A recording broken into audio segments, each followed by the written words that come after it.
beloved, Boss Mike Cervera.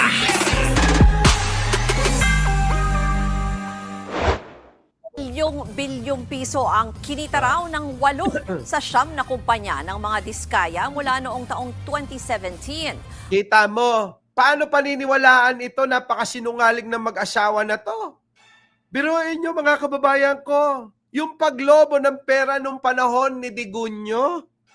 Nung panahon ni Digunyo, abay mga kababayan, naging numero 1 na kontraktor ng administrasyon nung matandang ulyanin na daw, na nagpapaawa na nakakulong sa may ICC ngayon. Paano ito? Marcoleta, ito yung sinasabi ko sa iyo, pakinggan mo. Paano paniniwalaan ang isang itong ganitong dalawa? Ano po? Kita mo nyo naman, yung mga balita at yung mga sinasabi nila hindi tugma-tugma. Pasok. Lumobo ng bilyong piso ang kinita raw ng 8 sa siyam na kumpanya ng mga diskaya mula noong taong 2017.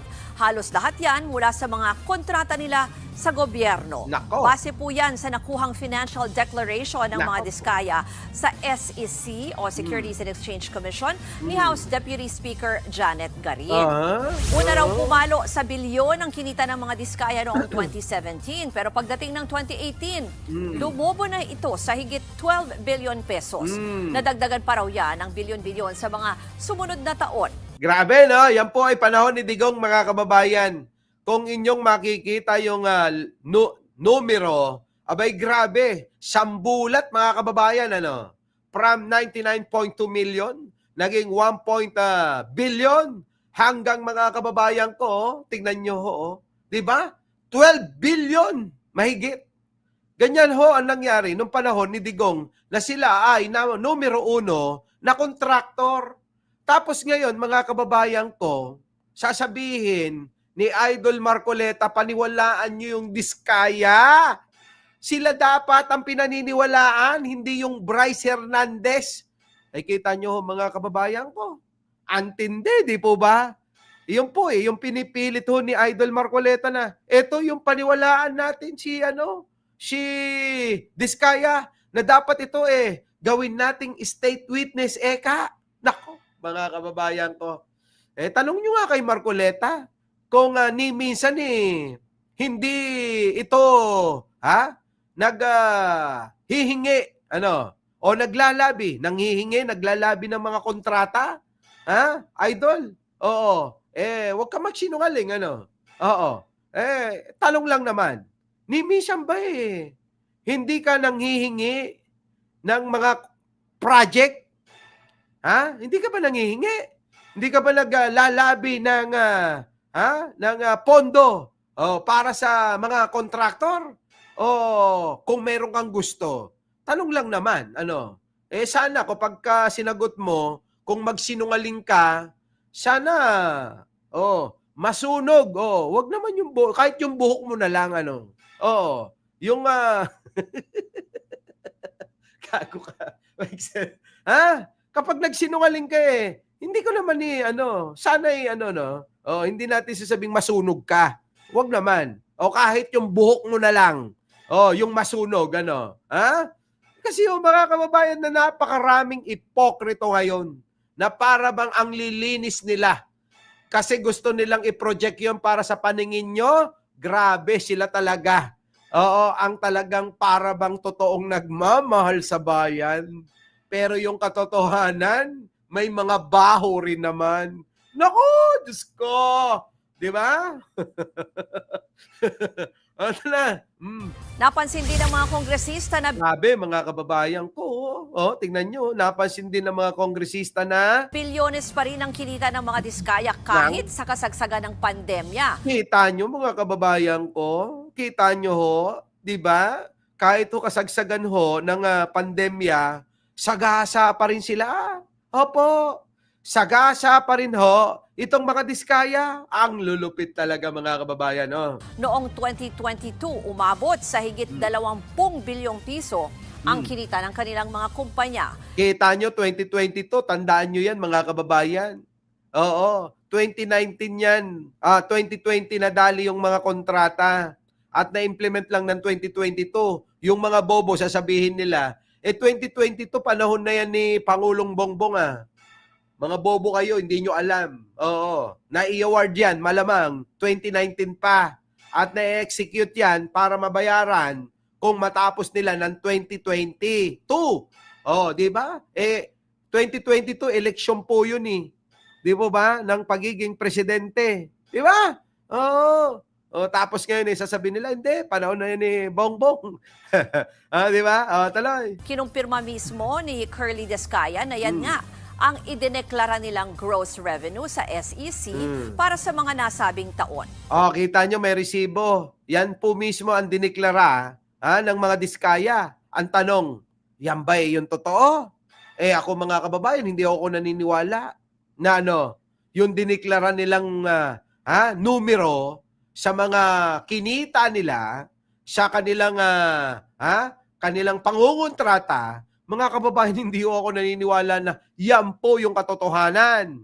Malamang ho yan mga kababayan, baka po pwede pa ho na 4 na beses na doble o 5 beses na doble mga kababayan. Kinundira naman ni Garin ang limpak-limpak raw na revenue ng mga diskaya na dapat sana ay itinulong na lang sa mga Pilipino noong pandemya. Correct, mga kababayan ko. Ito masakit Nung pandemya, talagang tayo hirap na hirap. Halos mga kababayan tinitiis natin na tipirin yung mga lata ng sardinas. Tipirin po natin mga kababayan yung kilo ng bigas. Tipirin po natin mga kababayan yung pong mga masitas. Ano yung masitas, Boss Mike? Yung mga tanim ba sa bakuran? Para ho mga kababayan meron po tayong maitawid sa gutom natin Di ba mga kababayan? Tapos po, sabi nga ni Arnold Lopez nagmahalan ang kilo ng mga bilihin. Mga kababayan, totoo naman Sa panahon ni Digong mga kababayan, napakamahal na ho ng mga bilihin Pero ang pinapalabas ng mga DDS, abay, sa panahon lang ni Pangulong Bongbong Marcos kalokohan ho yun. Di po ba? Kalokohan. Ang mahal ng bilihin nung panahon ni Digong, dyan nag-umpisa yan. Tuloy. Ako'y nagagalak bilang isang Pilipino Na? na nadiskubre ito at sana ang ating panawagan mahinto ito sa current administration. Because we should not allow the continuity of such programs and such projects. Yan na nga Numpisan na ni Pangulo kaya siguro Kaya siguro mga kababayan tatapusin ni Pangulo, sabi nga ni Ping Lacson mga kababayan. Alam nyo ho ba yun? Sabi, tatapusin ko, mga kababayan, alam nyo, talagang blessing na rin siguro. Sabi nga ni Lacson mga kababayan blessing na rin siguro na magkasabay-sabay yung bagyo. Ayan mga kababayan. Pero ito nangyayari ngayon, parang siguro nagalit na yung God. Nagsunod-sunod si Crising, si Dante, si Emong, para lumabas itong lahat ng issue na ito. Yung intervention ng nature, naging kasangkapan para mailabas yung greed, yung bagyo ng greed ng ilang mga opisyalis ng government. So, Mr. President, I do not wish to mention the name of God in vain. Kita nyo mga kababayan ko, ulitin ko Pakinggan nyo maigi. Sabi ni Lacson para bantilang nagalit na ang ang langit. Wag na sigad. Parang nagalit na ho ang langit sa ginagawang mga pandurugas netong mga involved sa flood control scam. Dahil hindi lang naman ho yan dyan Akala nyo ba sa flood control lang mga nagnanakaw yan? Mga kababayan, maraming magnanakaw sa gobyerno, yung mga politiko. Grabe, ang titindi. Lahat yan magnanakaw Kaya nga ho mga kababayan, tama. Natila ba, Sir Mike, si Bunyog Party List, nagtatawag ng rally sa September 21? Oo. Hindi ako sasama dyan, mga kababayan. Di ba? Oh, mamaya talakayin natin yan. Oh, eto na. Pero ito nangyayari ngayon, parang siguro nagalit na yung God. Oo, totoo yan mga kababayan eh. Alam nyo lahat ng mga bagay sa mundo mayroong hangganan. Kaya eto na ho siguro yung panahon na matatapos at eto na yung hangganan ng pagnanakaw sa bayan. Kaya lang ho mga kababayan, meron pa po talaga dyan mga kababayan na para bang naging bisyo na nila. Bisyo na ho nila yung pong nakawin ang pera na hindi kanila. Nakawin ang pondo ng bayan na dapat sa mamamayang Pilipino. Kaya lang ho, ang ginagawa ay inaari nila. Sabi nga sa kanta, mga kababayan na pinatutugtog natin, mas okay na yung tumatanggap na binibigay sa'yo kaysa tumatanggap ka ng pinabibigay sa'yo. Yang mga pera na yan ay pinabibigay sa taong bayan. Ibig sabihin, mga kababayan, di po ba? Sunod-sunod si Crising, si Dante, si Emong, para lumabas itong lahat ng issue na ito. Yun na nga. Gagawa talaga ng kaparaanan ng Panginoong Lord. Para ho mga kababayan, malaman natin ang katotohanan. At eto pa, si Pangulo, leader, presidente pa, ang nangunguna para mapanagot ang mga walang iya na mga magnanakaw sa bayan. Sabi nga sa isang post ni Sangkay Janjan, ngayon lang nangyari ito, mga kababayan, na itinaya pati pato ng gobyerno niya, ibinunyag yung pong pagnanakaw na talamak sa bayan. Oo, tinaya ho ni Pangulo yung kanyang gobyerno. Tinaya, pati pato nga. Sabi ko sa inyo, pati pato, pati yung kanyang posisyon bilang Pangulo para ho malaman ninyo ang katotohanan na ang mga magnanakaw ay mga matitindi ng mga sindikato sa gobyerno. Legal na ho para sa kanila yung pagnanakaw nila. Di po ba? O, tuloy. Ito, yung intervention ng nature, naging kasangkapan para mailabas yung greed, yung bagyo ng greed ng ilang mga opisyalis ng government. Para-paraan kasi talaga eh. Si bro, magaling gumawa ng kaparaanan mga kababayan eh. Ano? Tama, kahit madami magalit, malinis lang ang Pilipinas. Oh, yun. Si Pangulo yan. So, Mr. President, I do not wish to mention the name of God. Okay lang yun. Si Digong nga, minumura pa yung Diyos eh.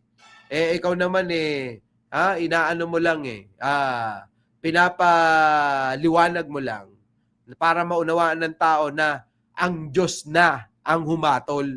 Ano po? Ang Diyos na ang gumawa ng paraan, ang Diyos na ang gumawa ng kaparaanan para po maabunyag itong mga pangwawalangya sa pondo ng bayan. Yun po yun. Di ba, mga kababayan ko? Yan! Our beloved Boss Mike!